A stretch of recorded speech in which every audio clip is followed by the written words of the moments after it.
阁主李纯刚惨遭谋害，我被富二代嫁祸并判处极刑。不行，我不同意。爷爷，这是为何？不跟外国人合作，这是底线。商家跟三金斗得再凶，那也是咱们自己人的事，绝对不能让外国人参与进来。爷爷，是三金害死了我吧？我们只是跟外国人合作，一起对付共同的敌人而已。再说，就算你不跟基金会合作，基金会早晚也会和别人合作，那个时候好处都会被其他人吃光了。既然如此，为什么我们不能成为这个代言人？不必多言，报复三金的事我自有安排，但是为基金会卖命这件事，我绝不会做。来人，给我看好少爷，这段时间不许他出门。看着商莹的背影，商丽心中充满了愤怒。好，你也不帮我是吧？先斩后奏，动手！最近丽儿怎么样？老爷，最近少爷一直在灵堂守灵，寸步未离。那就好。少爷还想晚上跟您去私房菜吃个饭，谈谈心。也好，你替我答应他。同一时间，李纯刚收到了带着伤亡信物的请帖。老商约我去私房菜一叙，应该是找我报怨伤震天的事。这个老商自己儿子玩股票输了气死了，怎么能怨别人呢？老板，李阁主派人送来请柬，说是晚上请您去私房菜吃饭。好，我晚上一定准时到。殊不知，李纯刚和三金收到的请帖都是基金会伪造的。此时的私房菜早已布下了一张无形的天罗地网。晚上，三金提早来到私房菜，没想到李纯刚也同样早来了。李阁主，没想到你也来得这么早啊！三金坐那，商营还没到。您还请了商营啊？什么叫我请啊？这个局就是商营组的。可是我收到的请柬明明是您让人送来的呀！有这回事？不用猜了，你们两个的请柬都是我让人伪造的。哼，商丽胆敢欺骗元老阁阁主，知道是什么罪吗？元老阁阁主，呵呵，马上就不是了。三金越发感觉气氛有些不对劲，刚要起身，只感觉一阵的头晕眼花。感觉头晕是吧？这就对了。这屋里我点了精心配置的无色无味的迷烟，你们吸入的量足够你们昏睡几天几夜了。话音落下，两人应声倒地，李纯刚彻底不省人事了。三金，想不到吧？最终你还是落在了我的手上。商丽，你到底想做什么？杀了我们你也活不了，还会让商家为你陪葬，何必呢？谁说我要杀了你们了？明明是你三金谋害阁主，被我发现了。商丽，你以为元老阁的人都是白痴吗？当然不是了，不过基金会的人已经帮我搞定了一切。等李纯刚死后，所有证据都会指向你，所有人也都会目睹了你杀人。言罢，商丽眼神一凛，举起匕首就要刺向李纯刚。放肆！你居然没事？有我和晨光在，你休想动阁主和老板一下。来人，快人！血影店的人呢？几名血影店成员夺门而入，手中寒芒闪过，冲着何晨光飞扑而来。何晨光虽然中毒，但凭着狼牙大队的本能，依旧瞬间解决了几人。他还是人吗？然而下一刻，何晨光终于坚持不住，彻底晕了过去。晨光，你怎么样？三金，我看这回还有谁能救你？话音落下，张力狠狠地刺进李纯刚的心口。你做了什么？没什么，我只是在为父亲报仇而已。爷爷，现在你有两个选择，要么举报我，让商家跟我一起陪葬，要么跟基金会合作，将罪责嫁祸给三金。之后你将被推举成新阁主，商家也将在基金会的帮助下更上一层楼，成为大夏第一豪门。孽障啊！阁主，我对不起你，但我不能看着商家灭亡。说完，商银便起身走人了。很显然，他选择了跟基金会合作。等三金醒来，已经在审讯室里了。姓名、年龄、性别。陈三金，28岁。性别。我男的女的，你看不出来吗？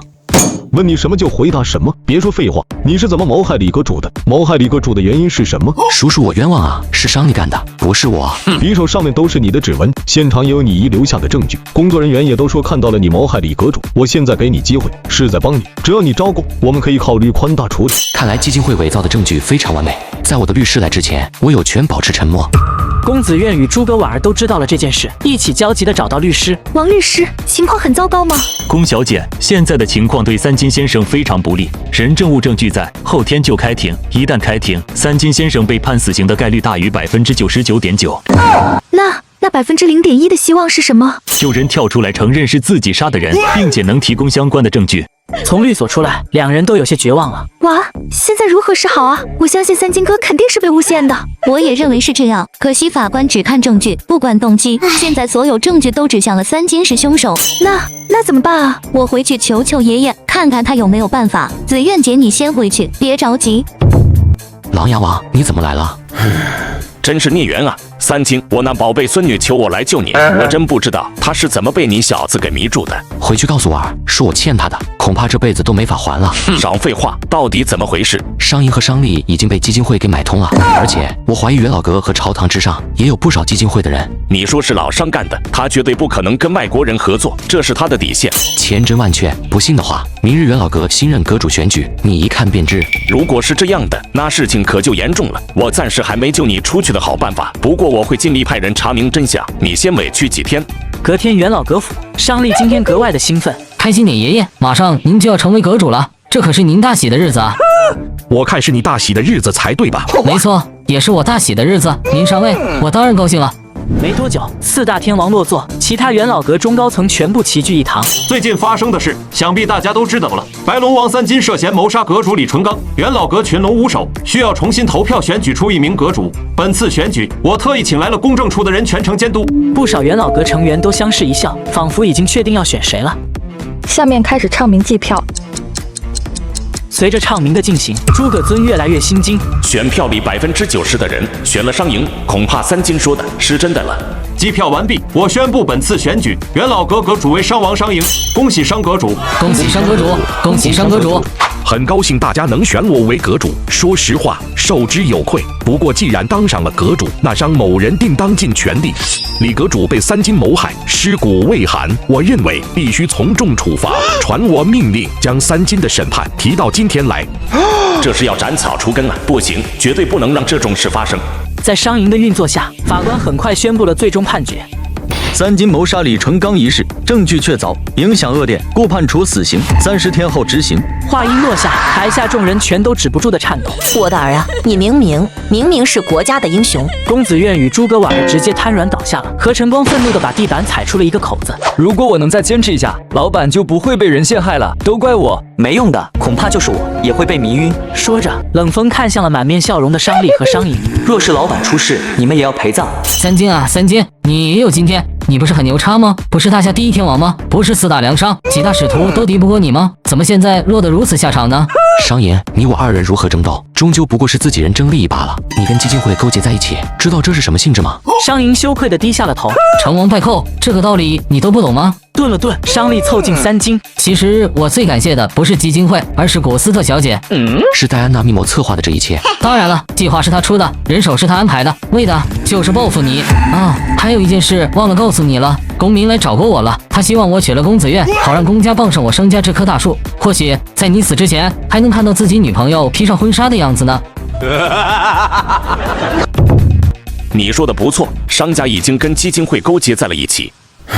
长此以往，国内的各行各业恐怕都要被基金会给占领了。琅琊王，我想问一下，有没有什么办法能在不给我脱罪的情况下救我出去？现行的法律下，死刑想要免罪也不是没有法子。